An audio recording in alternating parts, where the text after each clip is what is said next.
Hi, my name's Audalyn, and last weekend my sister laughed at me in front of strangers, said I looked too poor to be there.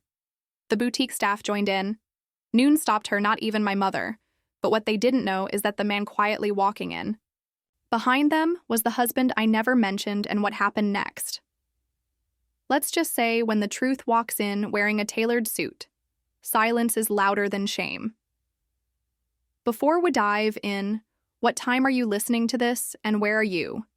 Drop a comment, this story. It might just echo something you've lived through. Callista called it a girl's day out, her tone syrupy sweet over the phone that morning. You should come with me to Jade Vault, she said. They've got some new pendants in for Mother's Day. Let's pick something for Mom together. She didn't have to twist my arm. I'd been meaning to find a gift anyway, something small but meaningful. I slipped on my soft beige cardigan, the same one I'd worn for years, and grabbed my grandmother's old leather wallet.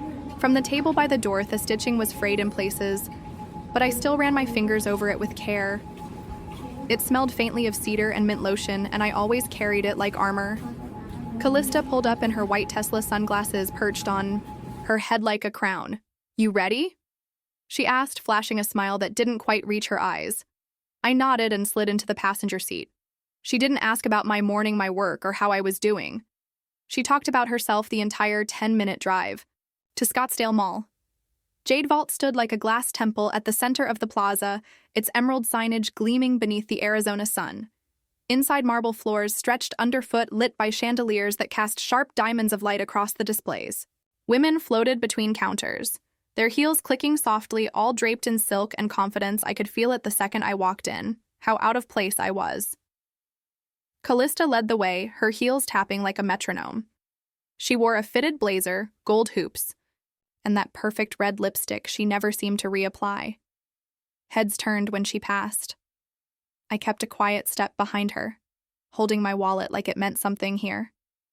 This one's cute, she said loudly, stopping in front of a display case, then without.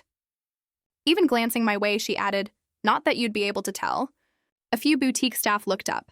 One smiled, tight-lipped, politely, dismissive. I looked down at my shoes. Comfortable, yes. Trendy, absolutely not. The kind of flats you wear when you're on your feet working all day. As I turned to browse a tray of pendants, the store manager stepped over with a practiced smile. She was all sharp lines, tailored, black suit hair in a sleek bun, voice like velvet wrapped around judgment. Would you like me to show you something from our clearance upstairs? She asked. Looking straight at me, it blinked. I'm actually looking for a jade pendant for my mother, I said softly, trying not to bristle.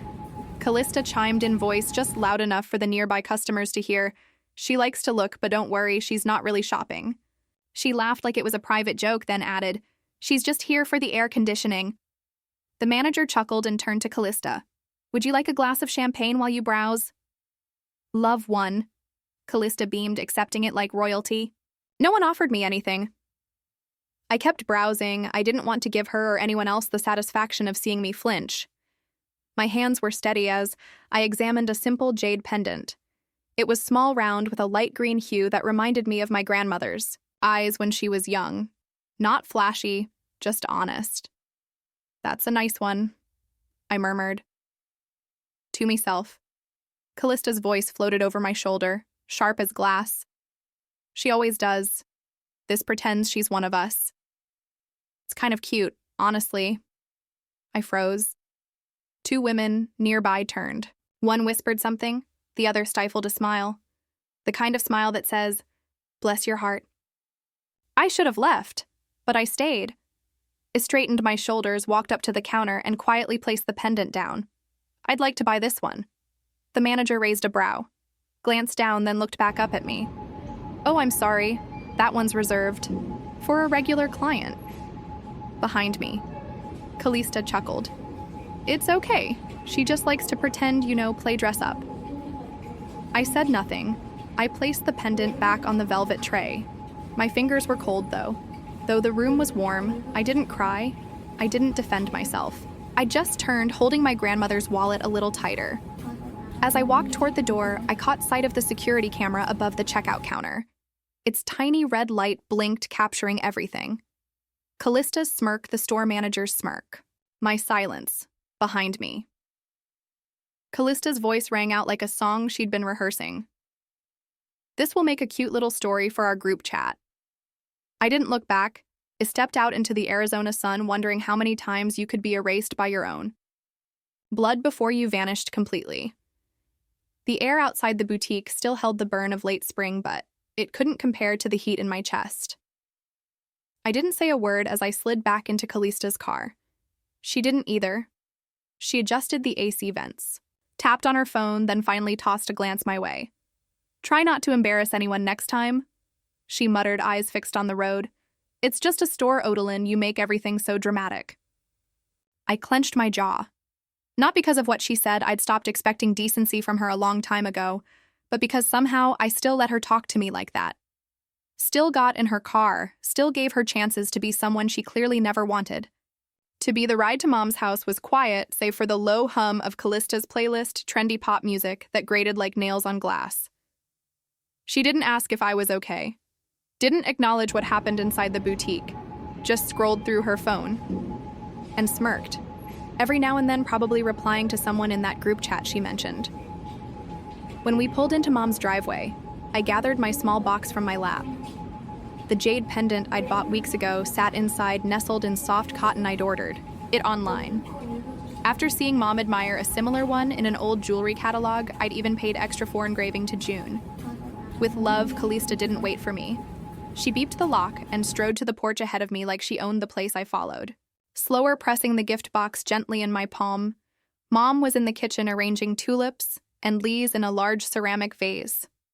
The familiar scent of lemon cleaner and freshly brewed coffee filled the house, grounding me just a little. "Hey, Mom," I said, stepping into the entryway. She turned briefly, barely glancing up. "Oh, hi, honey." The moment she saw Callista, her whole face lit up. "There's my girl." Mom's voice shifted, brighter, warmer, whole. She wiped her hands on a towel and opened her arms for a hug. "You made it." "I told you I would," Callista said, setting her bag on the counter like it belonged there. "Wouldn't miss your weekend." I stood back, invisible, like usual, trying to find my place. I walked over to the kitchen island and set the small box near Mom's coffee mug. "I brought something for you. Just a little something for Mother's Day." Mom turned toward it, lifted the lid. Her fingers brushed the greenstone, eyes scanning the delicate chain. Then she smiled. "Oh, Callista, this is beautiful." My heart stopped. I looked at Callista, expecting her to laugh it off, or correct her, maybe say, "Actually, Odie brought that something anything." But she didn't. She just leaned on the counter, sipped from her iced tea, and gave a soft, practiced smile. I opened my mouth, closed it. My words had nowhere to go. Later, I excused myself to the bathroom, needing air more than anything else. On the way back, I passed the trash bin in the hallway. The lid wasn't fully closed. Something inside caught my eye. Crumpled receipt. Mine, I bent slightly. Hands trembling. Pulled it out. My name had been scratched off. In pen slashed right through like I'd never existed. In its place, written neatly, was Callista K. I stood frozen. The pendant. The gift, everything she hadn't. Just let the moment slide. She had planned this. I walked back slowly, the receipt folded in my hand, heat rising to my ears. Back in the kitchen, Mom was placing the pendant on, her jewelry rack humming softly. "Mom," I said, voice quiet but firm. "I bought that for you, the jade one." She didn't look at me.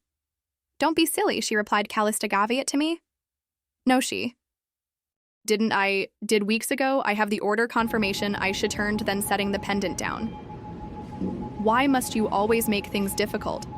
That sentence didn't just land, it shattered. I stared at her, really stared, at the woman who raised me.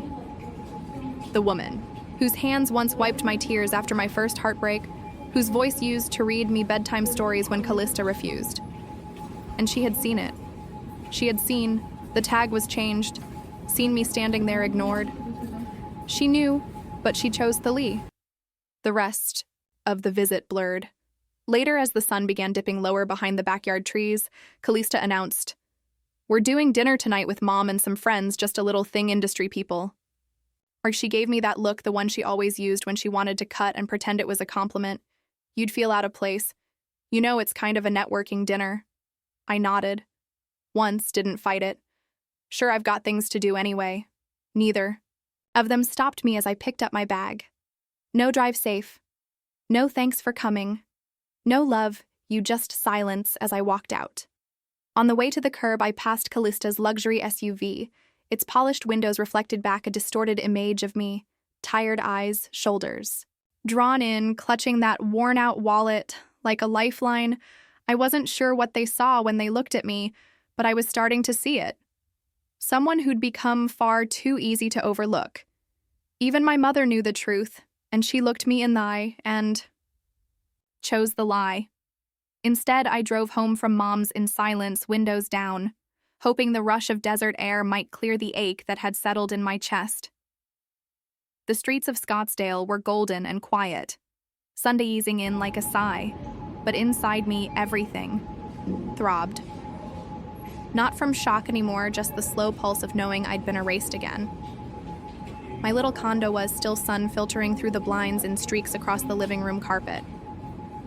I dropped my keys in the bowl, by the door, and went straight to bed without brushing my teeth.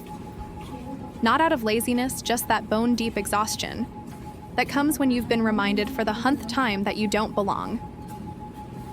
The next morning, I woke up early not because I wanted to, but because my phone wouldn't. Stop vibrating. 19 notifications. Blinked across my lock screen. 19. All from the family group chat. I sat up, pulse quickening. For a moment, my mind went to the worst. Someone in the hospital. An accident. But it wasn't that. The first message was a video. I tapped it. The image filled my screen.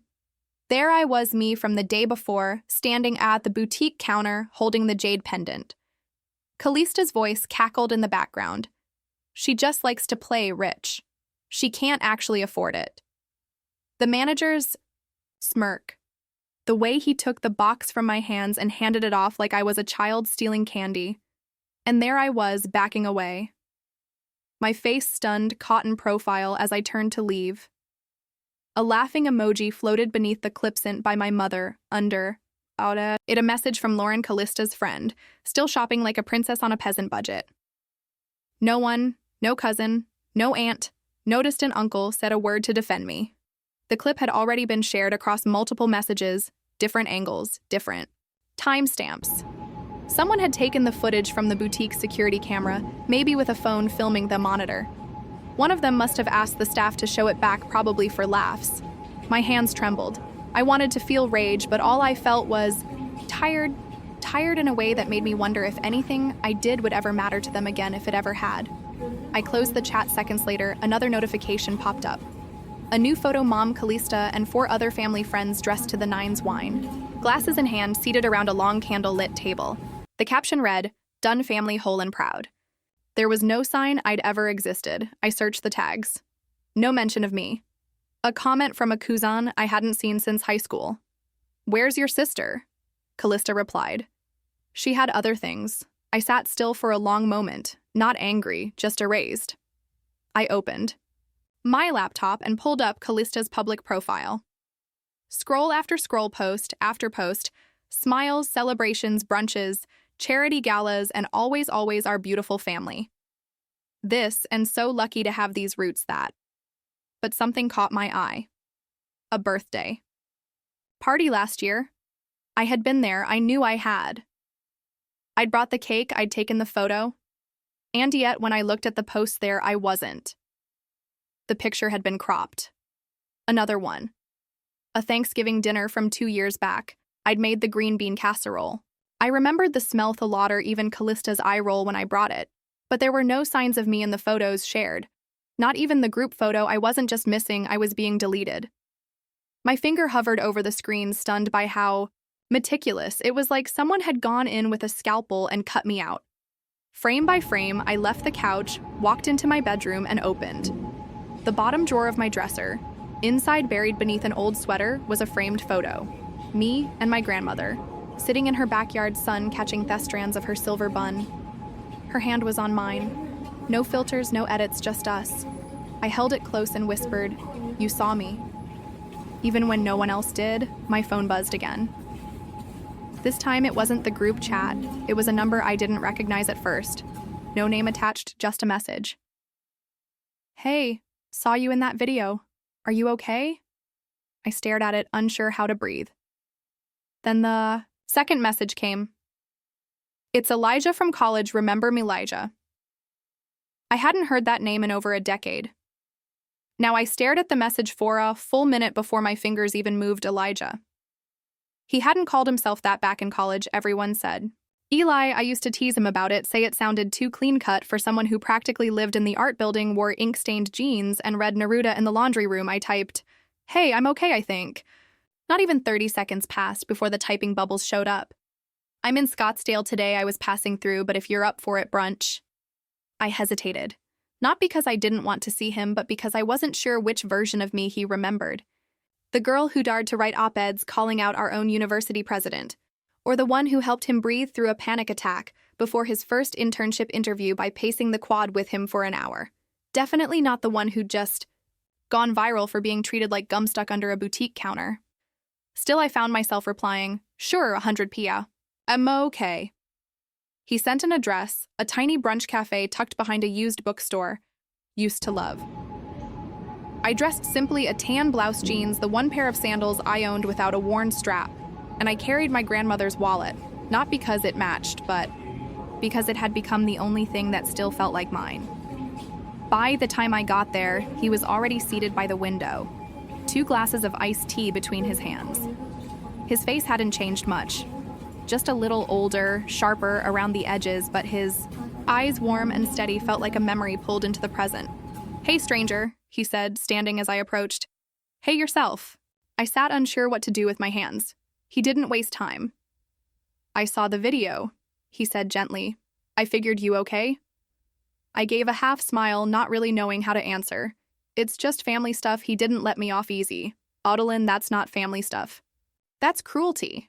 And it's not the you." I remember. I glanced away, focusing on a child laughing near the patio. "You didn't used to shrink," he added, not unkindly. "You used to take up space without apologizing." The words landed softly but cut sharp because I remembered that girl too.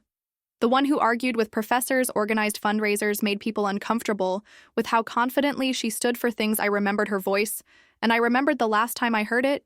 Years ago, Eli reached for his glass. "You remember the time you practically dragged me to that interview? I almost didn't go." "You were spiraling." I smiled faintly, and you were the only one who noticed. I wanted to tell him that I hadn't changed. Not really, that life had just weathered me. But even I wasn't convinced anymore. When the check came, I reached into my bag for my wallet. Eli looked at it and smiled. "Still using that?" "It still works," I said, handing over my card. Sentimental. But before I could tuck it away again, I heard a voice behind me. Clear, crisp, feminine. "I can't believe she still carries that knockoff thing." The words didn't shout, but they hit like they had a spotlight behind them. I turned slightly. Lauren, Callista's ever-loyal friend, standing 2 tables away, dressed in white linen, holding a mimosa. She was with 3 other women, all glowing with that curated sheen you only see on Instagram pages with affiliate links. Her voice dropped, but not low enough. "That's the sister Callista helps out, the one they let tag along so they feel better about themselves." The women chuckled. Eli's hand tightened around his glass. I could feel his breath hitch. He looked like he wanted to stand, but I shook my head. I said nothing, just slowly placed the wallet back into my bag and offered him a small smile. "I need some air," I said, rising quietly. He stood too. "You want me to?" "No, just thanks for this." He didn't push, just nodded like he understood more than I could say. Outside, the air was dry and sharp, the kind of desert heat that didn't hug you. It pushed against you. I leaned against a lamppost in the parking lot. Eyes closed, I didn't cry. Not because I wasn't hurt, but because it felt like I didn't even belong to the hurt anymore. just floating around it, like some invisible outline of a person everyone else could redraw however they liked. The phone buzzed again. I looked down Merritt. I hadn't seen that name flash across my screen in months. I let it ring once, twice. My finger hovered, and by the third ring, something shifted inside me. Not rage, not clarity, just decision. I picked it up. When I answered Merritt's call, I didn't expect my voice to sound steady, but it did. "Hey," I said quietly. His breath on the other end was soft but familiar.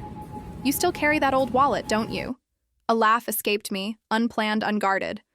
"Of course I do. What else would I carry? My dignity." He chuckled. "Don't sell yourself. Short D. That wallet's been through hell with you, and it's still holding together." We didn't talk long. He wasn't calling to fix anything, just to remind me I wasn't invisible. We talked about nothing and everything for 10 minutes. And when I hung up, I felt oddly clear-headed. Not happy, not hopeful, but still standing. By late evening, I realized I'd left my folder of contract notes and research papers at my mother's house the day before.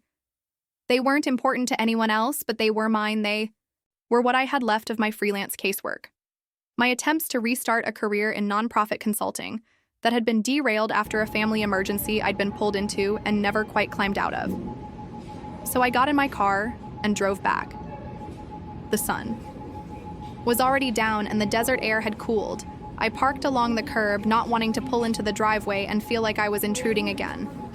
The porch light was on, but the house inside was quiet eerily, so no sound of a TV, no clatter from the kitchen, just the low hum of a dishwasher and the occasional creak of old wooden floorboards shifting.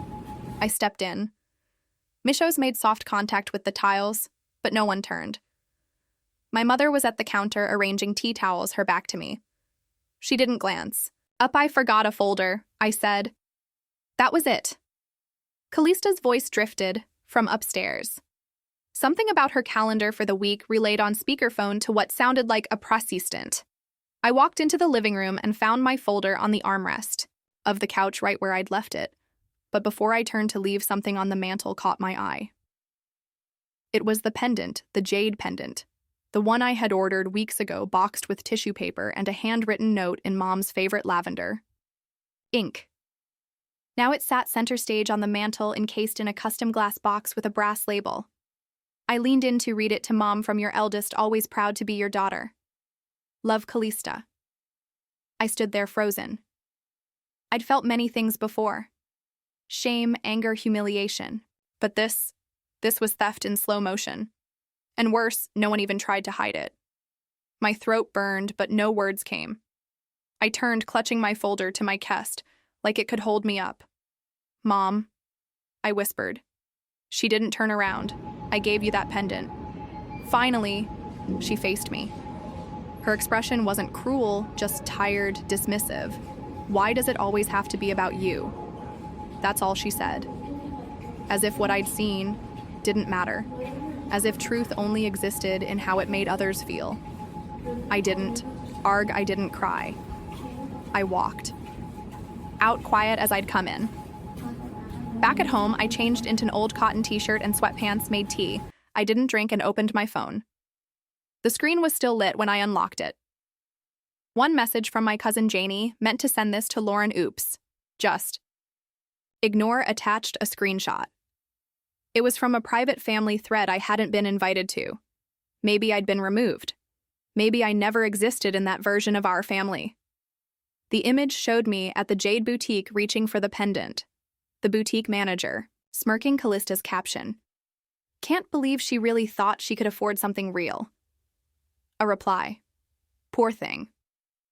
Then came my mother's response. Simple final. We pity her, but we can't carry her forever. I stared at it. The screen didn't blur. I didn't cry. I just felt released. Like everything that had ever held me tethered to them. Hope, guilt, longing had quietly come undone. I placed the phone down gently like it was something sacred, walked barefoot to the back patio and opened the screen door. The air outside was still. A single moth hovered near the porch light, batting softly against it over and over. I whispered into the dark. I'm not yours to carry, I never was. and in that silence for once, no one interrupted. Inside, my phone vibrated on the white table. Merritt again. This time I picked up on the first ring. He didn't start with hello. You still carry that old wallet, don't you? I smiled because somehow he knew. Maybe always had. Yeah, I said I do. That's good, he replied. Means you haven't forgotten who you are, and then let's talk. It was the first time in weeks someone spoke to me like I hadn't already disappeared. When I woke up Tuesday morning, the air in my condo felt different, thicker somehow, like the silence itself was watching me, the world. Outside was starting to turn warm again, that Arizona kind of heat that you feel before you even open the window. Merritt knocked just after 8. He didn't bring flowers or food, just 2 cups of black coffee. And that steady gaze of his, the one I used to lean on before everything got too heavy to carry. We sat at the small table, near the window, the same one where I'd once written proposals and sorted bills. He watched me as I cradled the mug between my palms like it could give me courage. I don't want revenge, I said quietly. I don't want to burn it all down. He tilted his head. But I want to stop shrinking. There was a long pause. I didn't fill it. I let it settle between us like truth. He nodded. So what's your ask if I go back there? Jade Vault. Will you walk in with me? Of course. I shook my head. No. I mean, let me go first. Let me walk in front this time. His eyes searched mine. You know, they'll try to knock you down again. I exhaled slowly. Then let them try. We didn't say much. After that, we finished. Our coffee? I didn't put on anything fancy, just clean jeans, a black top, and the wallet that somehow carried more of my dignity than any handbag ever could. By 11, I stood in front of Jade Vault's glass doors alone. I caught my reflection in the polished glass before stepping inside. No makeup, no mask, just me. The air conditioning inside hit sharp against my skin, and the faint smell of white tea and money wrapped around the place like armor. The same manager looked up from behind the counter. His expression didn't change, but his eyebrows ticked up. Can I help you? He asked, neutral tone overlaid with practiced indifference. Before I could answer, a voice shot from behind the register. Oh, her again, Lauren. Of course.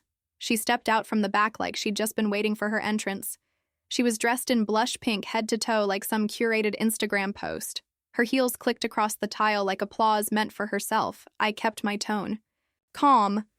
I'm here about the pendant, the one my sister purchased. The manager leaned slightly forward. Do you have a receipt? No, I said simply. But I design at it. Lauren barked out a short laugh and turned away. This is Rich. The manager hesitated. We custom design pieces for verified clients only. If you have the invoice, I can. I shook my head gently. I'm not here to argue, just here to reclaim something that was never hers. He opened his mouth to say something, but didn't. Aslant stretched between us, long enough for the tension to settle, but short enough to feel like it might snap.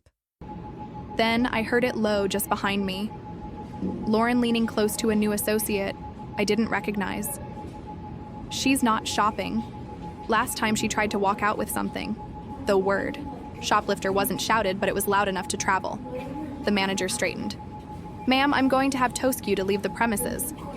I paused, felt the blood drain from my face, then return like a slow burn up my neck. But I didn't argue. I didn't plead. I smiled. It was small, measured, quiet, and it unsettled him. I turned on my heel and walked out without another word. Back at home, I texted Merritt. They want me out, called me a thief. He called instead of texting back. You ready? I was ready the moment I walked in by 2 p. And Merritt was on a call, not with the boutique, but with someone higher up. Hi, this is Merritt Bishop, he said evenly. I'm calling on behalf of a partner involved with Jade Vault's product design process. I watched him pace the kitchen floor every step, deliberate. This isn't about her being my wife, he continued. It's about your staff spreading defamatory rumors about a co-founder's intellectual property. There was silence on the other end. Then he said, You'll want to check the store's security. Archives start with May 3rd. And he hung up. He didn't look at me right away. He took a slow sip of water first like he wasn't even rattled. Tomorrow, he said, they'll come crawling. He was right. Just after 5, I got a call. Blocked number, I let it go to voicemail. Then it rang. Again, this time the boutique's landline number flashing on the screen. I answered. The manager's voice was careful now, polished, coded intervis courtesy. Ms. Hey, we'd like to apologize for the earlier misunderstanding. We believe there's been some confusion regarding your visit and would be happy to discuss things in person. I didn't speak right away. He continued. You're welcome to come in tomorrow whenever's convenient. I hung up. No thank you. No confirmation. Instead, I texted Merritt, are you free tomorrow? His reply came back seconds later, for you always. This time, if they wanted to erase me, they'd have to do it in front of the man who watched me build myself. The air inside Jade Vault smelled the same. White tea, lacquered wood, cold florals. With no soul, but something had shifted. Me, I wasn't walking in behind anyone this time. Merritt stayed a step behind, just like I asked. His suit was nothing flashy, just sharp enough to make every employee in that boutique freeze mid-movement when they caught sight of him. But it wasn't this presence they should have been watching. It was mine. I walked past the display cases like I belonged there. No hesitations. No glances downward, just steady steps toward the consultation lounge where the real negotiation happened. The space they'd once told me was by invitation only today. I held my own invitation truth the bout. Ike manager spotted us immediately. Her lips twitched in something meant to be a smile. Miss K, she said, her tone sticky sweet. We're so glad you agreed to come back in. There's been some confusion. No, I cut in, laying the leather folder on the table without ceremony. There's been clarity. You just didn't expect me to have witnesses this time? She blinked. Her gaze drifted to Merritt, who remained politely silent, arms crossed like a calm storm waiting for direction. I opened the folder.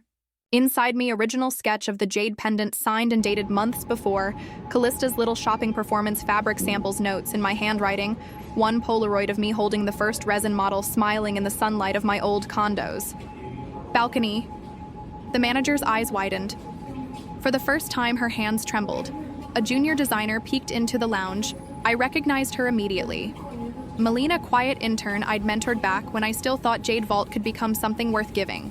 To she mouthed, "It was you." Barely audible. Inaudid once her lips pressed together and she disappeared from view. Then, as iPhone cue, Lauren strolled in with all the timing of a sitcom entrance, oversized sunglasses perched on her head, iced coffee. In hand, "Oh," she said, drawing out the word, "we're bringing ex-husbands now." Merritt turned to her, expression unreadable. "Funny," he said, his voice calm and unhurried. "You remember what I did for a living back then, but somehow forgot what I own now?" Lauren's face palled. Her jaw twitched. I didn't say a word. I didn't need to. The boutique manager cleared her throat, but it came out dry. She glanced between us like a trapped animal trying to decide which direction was safer. That's when Merritt looked at me, nodded at them and said what I hadn't known I needed to hear. "Remember when you helped me survive grad school?" He asked, eyes locked on mine. "I was working nights, eating instant noodles, drowning in impostor syndrome. You saw me when I didn't see myself." My breath caught. So did the manager's. "You told me I wasn't failing, I was building," he continued. "You stood by me before anyone, knew my name, and you never asked for anything in return." His voice was steady, but it cracked just barely at the end. "They think a rich man walked in here," he said, glancing toward Lauren, "but they don't know who built him."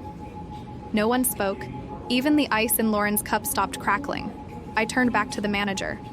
"I don't want your apology," I said. My voice was soft, but I knew it. Carried? "I want your silence going forward. You'll speak only when you're sure who's listening."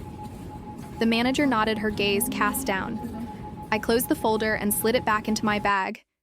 Then I turned and walked out. Not rushed. Not dramatic. Just steady. I didn't flinch when I passed the main showroom. Didn't react when Lauren muttered something I couldn't quite catch. Didn't even glance back to see who watched me leave because it didn't matter. I wasn't walking away. I was walking through. I stepped outside into the Arizona afternoon light. Merritt caught up beside me, silent as always. He didn't need to say anything I already knew. They mocked my name behind glass. Tomorrow I'd etch it into something they couldn't take down. Friday evening came, dressed in champagne heels and handshakes. Downtown Phoenix shimmered with glass tower, sketching the final orange of daylight. And inside the Jade vault, grand showcase, everything gleamed: the white orchids, the champagne pyramids, the hush of curated, jazz swelling under the hum of ambition and Callista. She stood near the stage, surrounded by cameras, smiling like the daughter of the year. Her dress hugged her like a throne. Her voice rang light and confident as she pointed out pieces. She claimed to have inspired the words legacy and muse fluttered around her like trained butterflies. What no one noticed yet was the name that hadn't made the printed program: mine. I stood just beyond the curtain, one hand on the back of the chair reserved for someone else. Not anymore. The MC cleared his throat. Ladies and gentlemen, please welcome one of our primary sponsors and board executives, Mr. Merritt Yates. Applause followed as Merritt took the stage. He didn't wear an Amy tag. He didn't need one. His presence demanded attention without volume. Thank you, he began. It's an honor to support a company that values both innovation and legacy. He paused just long enough for people to lean in. But tonight I won't be speaking on behalf of Jade Vault. Here to introduce someone who built far more than what you see here. He turned. I'd like you to meet the woman who inspired this entire collection and who co-owns this company. A pause. His voice softened but never wavered. My wife? Odell and Kay gasps cracked through the room. Like dropped glasses, I stepped forward. Cameras lifted a few whispers. Callista's jaw froze in a smile that didn't quite reach her eyes.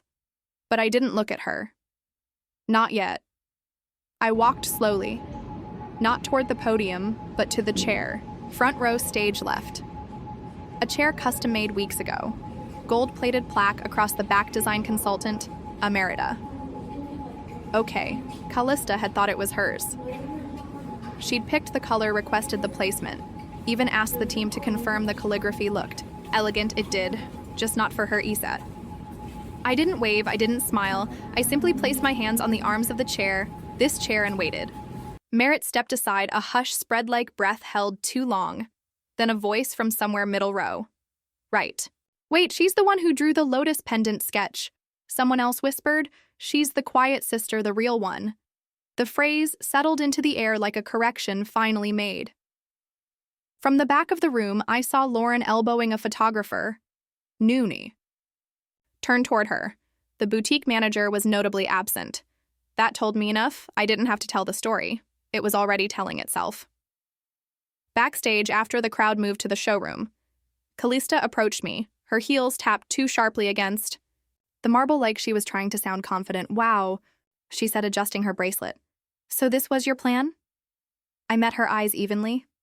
No, I replied. This was always the truth. You just never thought it would show up dressed nicely. Her face twitched. She started to say something else, but I turned before.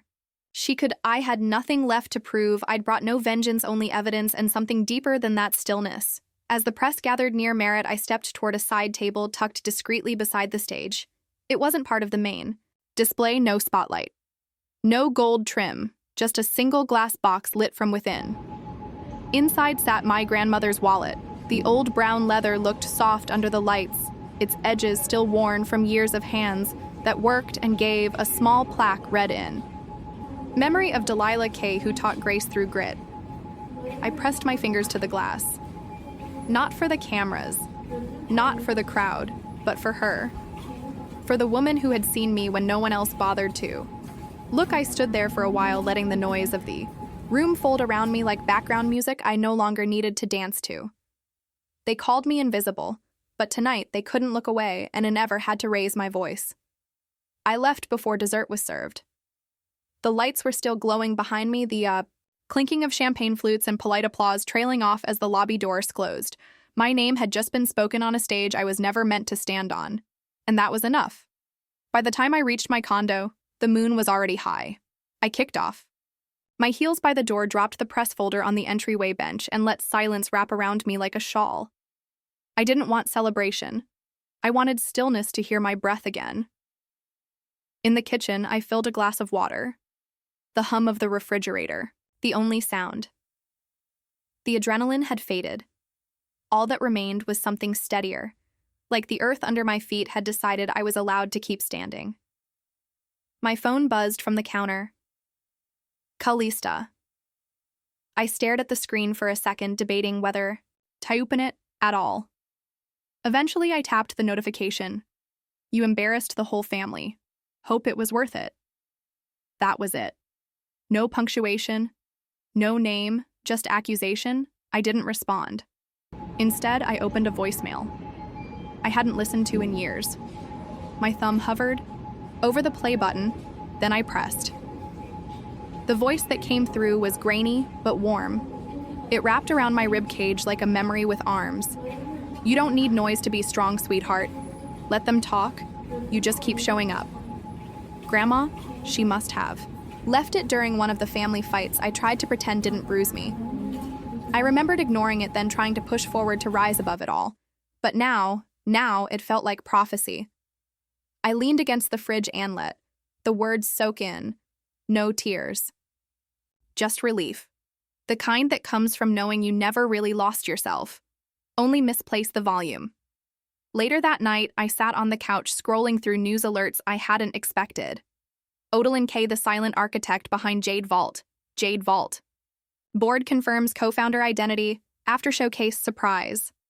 Even the Scottsdale Ledger ran a headline that made me blink twice. The name you didn't know you needed to know. I didn't care much for headlines, but I did note something. Callista's entire Instagram was wiped clean. Her posts gone.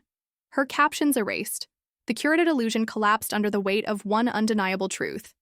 Jade Vault's corporate account released a formal statement by morning, a picture of the lotus pendant next to a bodsi. Printed nameplate designed by OK, inspired by DK. There was no mention of Callista, but honestly, none of that was why I had shown up. It wasn't for the apology.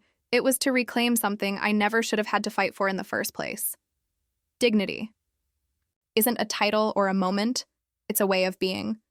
That next morning, I woke early, not out of habit, but by instinct. I threw on a soft cotton sweater, slipped into sneakers, and walked the 4 blocks to the cafe. Same cafe Lauren had humiliated me in just days ago, the one where the word knockoff had stung more than expected. This time, no one looked up when I walked in. No whispers, no stares. But at the back corner table, I saw